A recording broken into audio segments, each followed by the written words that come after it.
المره دي وانا هقطع يقطع عدوينك. لزق لزق، عايزه حته دقيق. هو ده اللت والعدن بعينه، واحطه كده. لو عرفت ان هو لزق في ايدي هتلزقه في قفاي. والله لا يا جماعه بيجامه عبد الحليم دي. الوجه الاخر للعيش الشمسي، وهو قبل ما يخمر بشويه لما نقلبوه على وشه عشان ننشه التدفيل. بس اللي طلبت مني الطريقه، والله يا جماعه انا لو عليا اقول لكم الطريقه تفصيله تفصيله، بس احنا ما عندناش بالجرامات والكلام ده، هو عشان اكتب لكم كام جرام، واي غلطه العيش هيسيح منك وهتقول عليا انا ما عارفش اخبز، وانا بالفعل ما عارفش اخبز. ده خبز حريمنا على فكره، احنا دينا هي اللي هتبقى المكيال. بقدم من عندنا من الصعيد لاهل المغرب احلى تحيه، علشان الناس دي اغلبيه الكومنتات عندي احنا في المغرب هنخبزوا نفس عيشكم، شبيه لنفس العيش بتاعنا، وانا فعلا كلت عيش المغرب وفعلا قريب جو من العيش الشمسي.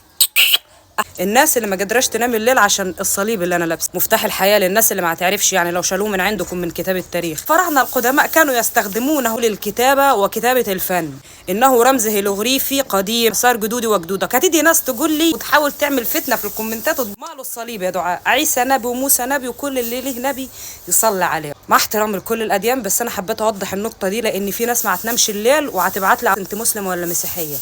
وهنا يا اولاد عنقدوا الفرن الطيب لما يوريها لنا يا رب ويرمي فيها اعدائنا واللي هيتكلموا علينا ودايبين في سيرتنا. فشويه التدفيل ده لهم تروحي رميهم جوه الفرن، لو اتحرقوا بسرعه يبقى كده هي دهزه. هنا حته قماشه ملفوفه على دريده وهنمسحوها، عشان هتيجي واحده تقول لك ابقى امسح الفرن، انت شفتيني ما مسحتهاش يا معفنه، البلاطه مسوده زي وشي. اخر رغيف هيخش دم باخواته. وادي نتيجه العيش الشمسي. هيطلع نار، هيطلع نار ودخان. اتفضل عشان يبقى عيش وملح.